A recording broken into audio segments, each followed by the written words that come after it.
Hello dear students, hello प्यारे बच्चों। इस वीडियो में डिस्कस करने वाला एक नया टॉपिक है। हमारा टॉपिक और डिस्कशन है importance of species diversity to the ecosystem. इस टॉपिक के हम अंदर हम दो डिस्कस करेंगे बातें। एक तो इकोसिस्टम स्टेबिलिटी और दूसरा होगा हमारा इकोसिस्टम हेल्थ के बारे में डिस्कस करेंगे। और इसी वीडियो के अंदर बहुत ही इंपॉर्टेंट थ्योरीज़ हैं जो कि एग्ज़ाम में बहुत बार पूछी जाती है। उस थ्योरी के बारे में हम डिस्कस करने वाले हैं, दैट इज़ रिवेट पोपर हाइपोथेसिस। तो उसके बारे में हम यहाँ पे पढ़ने वाले हैं। रिवेट पोपर हाइपोथेसिस के बारे में पढ़ने वाले हैं जो कि पॉल एलिज ने एक्सप्लेन किया था, उसी के बारे में यहाँ पे डिस्कस होगा। तो यहाँ पर इम्पोर्टेंट होने वाला ये वीडियो बहुत ज़्यादा एग्ज़ाम पॉइंट ऑफ व्यू से यहाँ पे बहुत ज़्यादा क्वेश्चंस बहुत बार पूछे गए हैं।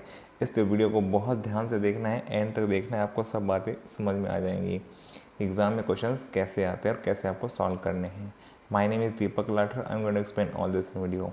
अब वीडियो को स्टार्ट करते हैं। देखो बेटा, हमारा टॉपिक क्या है, importance of species diversity to the ecosystem. अभी तक हमने इस चैप्टर में डिस्कस किया है बायोडाइवर्सिटी के बारे में, बायोडाइवर्सिटी के पैटर्न्स के बारे में डिस्कस किया है। आज हम इसके बारे में डिस्कस करने वाले हैं। तो बायोडाइवर्सिटी जितनी ज़्यादा होती है उससे इकोसिस्टम को फ़ायदा उतना ही ज़्यादा होता है। इकोसिस्टम को फ़ायदे की टर्म में हम दो चीज़ें देखेंगे। तो इकोसिस्टम की स्टेबिलिटी डाइवर्सिटी होने से बायोडाइवर्सिटी से बढ़ती है नहीं बढ़ती है, या फिर हेल्थ पे क्या इफेक्ट पड़ता है इकोसिस्टम की। तो इनसे दोनों पे पॉजिटिव इम्पैक्ट पड़ता है बायोडाइवर्सिटी ज़्यादा होने से। तो यहाँ पे कंपेरिजन करके दिखाया भी गया कि जहाँ पे कम्युनिटीज़ विद मोर स्पीसीज होती हैं तो वहाँ पे इकोसिस्टम की स्टेबिलिटी भी ज़्यादा होती है। स्टेबिलिटी का मतलब है कोई चीज़ लॉन्ग टाइम तक किसी चीज़ को रेजिस्ट कर सके, विदाउट चेंज आए बिना ही उसको रेजिस्ट कर सके, टॉलरेट कर सके। इकोसिस्टम हेल्थ भी अच्छी रहती है जहाँ पे कम्युनिटीज़ विद मोर स्पीसीज होती हैं as compare to communities with less species. तो कहने का मतलब सिंपल सा है, जहाँ पे बायोडाइवर्सिटी ज़्यादा होती है वहाँ पे इकोसिस्टम स्टेबिलिटी एंड हेल्थ दोनों चीज़ें बेटर होती है एज़ कम्पेयर टू बायोडाइवर्सिटी जहाँ पे कम होती है उन रीजन से कंपेयर किया जाए तो। इन दोनों बातों को समझते हैं हम। इकोसिस्टम स्टेबिलिटी, पहले हम स्टेबल देख रहे हैं, इकोसिस्टम स्टेबल है या नहीं है, इसमें बायोडाइवर्सिटी का रोल कैसे है। जैसे कि एक स्टेबल कम्युनिटी होती है तो उसके कुछ करैक्टरिस्टिक देखने को मिलते हैं। स्टेबल कम्युनिटी कुछ करैक्टरिस्टिक साइंटिस्ट ने आइडेंटिफाई किए हैं, वो कौन कौन से करैक्टरिस्टिक हो सकते हैं। जैसे आप देख सकते हो, स्टेबल कम्युनिटी में should not show much variation in productivity from year to year. Most of time क्या रहेगा ऐसी कम्युनिटीज़ में, ईयर टू ईयर हर साल लगभग उतनी ही प्रोडक्टिविटी होती है, उसमें वेरिएशंस कम देखने को मिलती है। तो जहाँ पे स्टेबल कम्युनिटी है वहाँ पे वेरिएशन इन प्रोडक्टिविटी क्या होती है, कम देखने को मिलती है, और ईयर टू ईयर हर साल लगभग उतनी प्रोडक्टिविटी बनी रहती है। नेक्स्ट कैरेक्टरिस्टिक है स्टेबल कम्युनिटी का, it must be either resistant, या तो ये इस तरह कुछ चेंजेस को रेजिस्ट ही करे, पहले चेंजेस आने ना दे, या फिर चेंजेस आ जाए तो उनका इफेक्ट कम से कम हो। तो रेजिलिएंट टू ओकेजनल डिस्टर्बेंसेस, जैसे कि नेचुरल भी हो सकते हैं, फ्लड हो गया, फ्लडिंग हो सकता है, अदर दूसरी ड्राइनेस हो गई, ड्रॉट पड़ गई, वो भी हो सकता है, या मैन मेड भी हो सकते हैं। तो किसी भी तरह की डिस्टर्बेंस हो, या तो उसके कम्युनिटी के पास रेजिस्टेंस हो, या फिर वो रेजिलिएंट हो, उस फेज से रिकवर जल्दी से कर जाए जिस तरह की डिस्टर्बेंसेस आए हैं वहाँ पे, नेचुरल या मैन मेड। तो ये कैपेबिलिटी होनी चाहिए एक स्टेबल कम्युनिटी में, ये मोस्टली देखने को मिलता है। तीसरा है, it must be resistant to invasions by alien species. Mostly alien species के इन्वेजन से क्या होना चाहिए, रेजिस्टेंट होने चाहिए। वहाँ पे जल्दी से कोई वहाँ पे एलियन स्पीसीज आकर के वहाँ पर उस कम्युनिटी को इफेक्ट ना कर सके, ये उसके पास एबिलिटी होनी चाहिए। ये एलियन स्पीसीज को कहीं ना कहीं इन्वेजन को रोक सके। तो ये स्टेबल कम्युनिटी करैक्टरिस्टिक एग्जाम में आ सकता है। कौन कौन से करैक्टरिस्टिक स्टेबल कम्युनिटी के होते हैं, तो पहला क्या है, it does not show much variation in productivity from year to year. दूसरा क्या है, it must be either resistant और resilient to occasional disturbances, natural man made. और तीसरा क्या, it must be resistant to the invasions by alien species. तो जो community ये सारी कैरेक्टरिस्टिक दिखाएगी वो क्या है, वो एक स्टेबल कम्युनिटी, स्टेबल इकोसिस्टम बनाएगी। इसको एक्सपेरिमेंटली भी प्रूव करके दिखाया गया, लैब में ही नेचर के अंदर एक्सपेरिमेंट, आउटडोर एक्सपेरिमेंट किए गए थे। डेविड टिलमैन साइंटिस्ट ने एक्सपेरिमेंट किया था, long term ecosystem experiment using outdoor plots. बाहर फील्ड में ही एक्सपेरिमेंट करके दिखाया गया था कि कैसे जो है इकोसिस्टम स्टेबिलिटी होती है, तो उसके क्या करैक्टरिस्टिक देखने को मिलते हैं। तो इन्होंने लॉन्ग टर्म इकोसिस्टम लंबे टाइम तक एक्सपेरिमेंट्स करते रहे, आउटडोर प्लॉट्स बनाए गए साइजेस के। तो इन्होंने फाउंड आउट, इन्होंने क्या देखा कि plots with the more species showed less year to year variation in total biomass.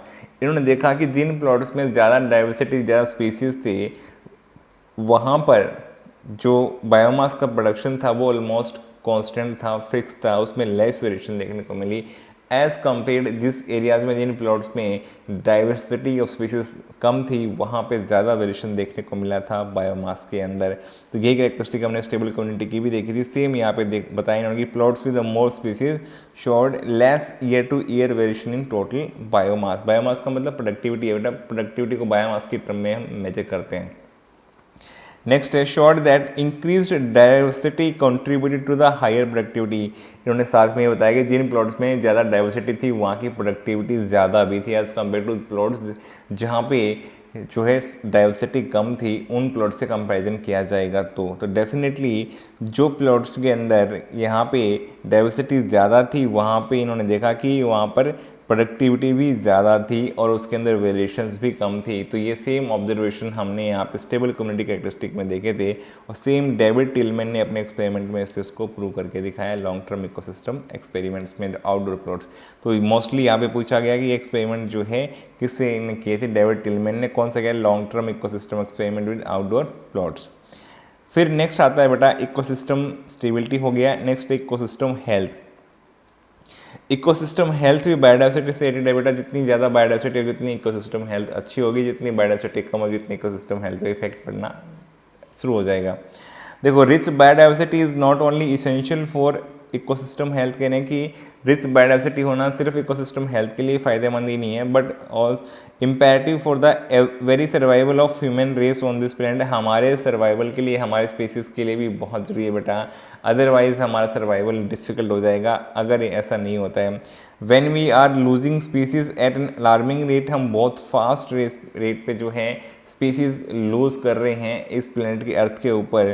तो इसलिए रिच बायोडाइवर्सिटी होने से इकोसिस्टम हेल्थ पे पॉजिटिव इम्पैक्ट पड़ा है, और अगर स्पीसीज एक्सटिंक्ट हो जाएंगे, लॉस हो जाएंगे, तो फिर इसका हेल्थ अच्छी कंडीशन में नहीं रहेगा, इकोसिस्टम हेल्थ बिगड़ना शुरू हो जाएगा।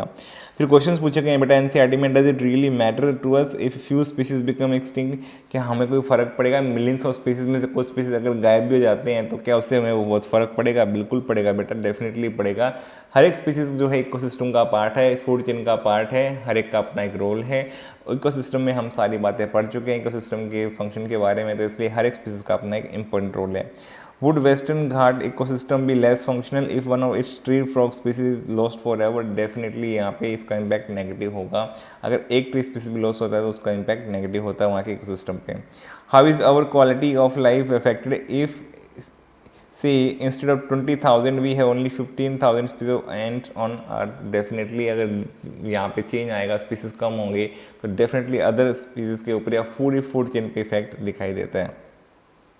फिर इकोसिस्टम हेल्थ को एक्सप्लेन करने के लिए बहुत सिंपल सा एक एक्सपेरिमेंट किया गया, बहुत फेमस है, जो कि साइंटिस्ट पॉल एल्ड्रिच ने किया था। स्टैनफोर्ड यूनिवर्सिटी में पढ़ रहे थे, इकोलॉजिस्ट हैं, इन्वायरमेंट पे काम कर रहे थे। कौन सा? Rivet popper hypothesis. Rivet popper hypothesis यहाँ पे एक्सप्लेन किया गया था पॉल एल्ड्रिच के द्वारा, जिन्होंने इकोसिस्टम हेल्थ को एक बेसिक फंडा से समझाने की कोशिश की गई। तो रिवेट और पॉपर की हाइपोथेसिस थे। देखो, इन्होंने एग्जाम्पल लिया एक एयरप्लेन का, जो कि इकोसिस्टम के इक्विवेलेंट है। जो एयरप्लेन है वो इकोसिस्टम है। All parts are joint together using thousands of rivets. छोटे छोटे नट बोल्ट्स लगे होते हैं पार्ट्स को आपस में ज्वाइन करने के लिए। उनको इन्होंने बताया स्पीसीज, कि जैसे छोटे छोटे एयरप्लेन के पार्ट को जोड़ना है तो हमें रिवेट्स चाहिए, छोटे छोटे नट बोल्ट चाहिए, उसको हम क्या बोलते हैं? स्पीसीज। और हमारे एयरप्लेन को हम इकोसिस्टम के बराबर मान लिया है। कह रहा है कि इसमें क्या हो, जैसे सभी यहाँ पे passenger, if every passenger travelling in it starts popping a rivet to take home. Popping का मतलब आप समझते हो, जैसे कि जो पॉपकॉर्न बनाते हैं तो एकदम से वो गर्म होने के बाद में पॉप करते हैं, उछल के आते हैं, तो इसलिए उसको बोलते हैं पॉपिंग। इस तरह से अगर आप नट बोल्ट को वहाँ से निकालोगे तो एकदम से वो निकल के आएगा, क्योंकि उसमें लॉक हुआ होता है, और जैसे लॉक टूटेगा, उसका अनलॉक होगा तो वो रिलीज़ होगा एकदम से सडनली। तो सभी पैसेंजर क्या करें, रिवेट्स को क्या करना शुरू कर दें, अपने साथ ले जाना शुरू करें। जैसे यात्रा खत्म हो और कुछ रिवेट हर एक पैसेंजर जो है लेके जाए एक एक। तो इससे क्या हुआ, स्पीसीज़ क्या हो जाएंगे, causing species to become extinct, क्योंकि हम रिवेट के क्या करें, स्पीसीज जब रिवेट गायब होंगे तो इसका मतलब क्या होगा, स्पीसीज गायब हो रहे हैं, causing species to become extinct. तो एयरप्लेन से जो है रिवेट गायब होना मतलब इकोसिस्टम जो है एयरप्लेन के बराबर है, और रिवेट क्या है, स्पीसीज, तो स्पीसीज गायब हो रहे हैं एक तरीके से। It may not affect flight safety initially, ये शुरू में हो सकता है फ्लाइट सेफ्टी में इतना इफेक्ट ना पड़े, क्योंकि कम रिवेट्स या ऐसे पार्ट्स के रिवेट हटा दिए गए हैं जिससे बहुत ज़्यादा सेफ्टी पे इफेक्ट नहीं पड़ेगा। प्रॉपर फंक्शनिंग इकोसिस्टम पे अभी इनिशियली फर्क नहीं पड़ रहा है, लेकिन as more and more rivets को हटा दिया जाए वहाँ से, तो फिर क्या हुआ कि बेटा प्लेन बिकम डेंजरसली वीक हो जाएगा और पीरियड ऑफ टाइम, जैसे हम अंदर के रिवेट हटा रहे तब तक तो कोई दिक्कत नहीं थी, लेकिन जैसे हम बाहर के रिवेट जैसे कि इंपॉर्टेंट पार्ट विंग्स हो गया और पार्ट्स के हटाएंगे तो उससे बहुत फ़र्क पड़ने वाला है बेटा, इसलिए डेंजरसली वीक हो जाएगा हमारा जो है सेफ्टी की कंसर्न हो जाएगा एयरप्लेन में। And which rivet is removed में आल्सो भी क्रिटिकल, अब कौन सा रिवेट हटाया जा रहा है ये बहुत इंपॉर्टेंट होने वाला है इस पॉइंट पे, तो इसलिए बताया कि कौन से रिवेट हटाएंगे, कौन से स्पीसीज गायब होते हैं, ये बहुत मैटर करता है। तो क्या फिर बताता है कि loss of rivets on the wing, अगर विंग्स के हटाए जा रहे हैं ना, जो कि की पार्ट है, इंपॉर्टेंट पार्ट है, इनको की स्पीसीज बोल दिया इसलिए, equivalent to key species that drive major ecosystem function, कौन से की स्पीसीज ड्राइव करते हैं, अगर उन्हीं को हटा देंगे तो इकोसिस्टम फिर जो है वहाँ पे ख़राब हो जाएगा बेटा।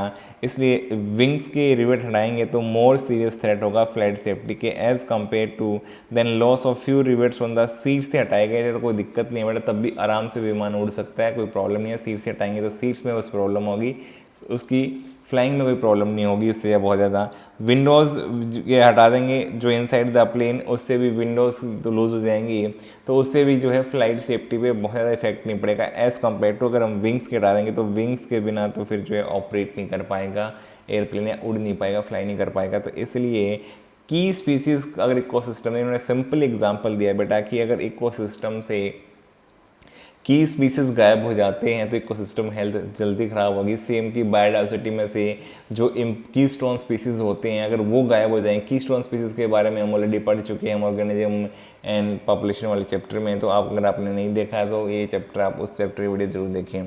तो की स्टोन स्पीसीज अगर हटा दी जाएंगे तो हमारा इकोसिस्टम हेल्थ बहुत जल्दी ख़राब होगा एज़ कम्पेयर टू उन स्पीसीज को हटा दें जिनकी इंपॉर्टेंस बहुत ज़्यादा नहीं है, लेकिन हर एक स्पीसीज इंपॉर्टेंट है वैसे तो। इसलिए जैसे कि यहाँ पे जो है रिवेट्स और पॉपर के हाइपोथेसिस से समझाने की कोशिश की है बेटा, सेम बायोडाइवर्सिटी रिच अगर रीजन होगा और वहाँ पे इंपॉर्टेंट स्पीसीज प्रेजेंट हैं तो उनको हमेशा प्रेजेंट रहें और फंक्शन करते रहेंगे, बहुत ज़रूरी इकोसिस्टम की हेल्थ को मेंटेन करने के लिए।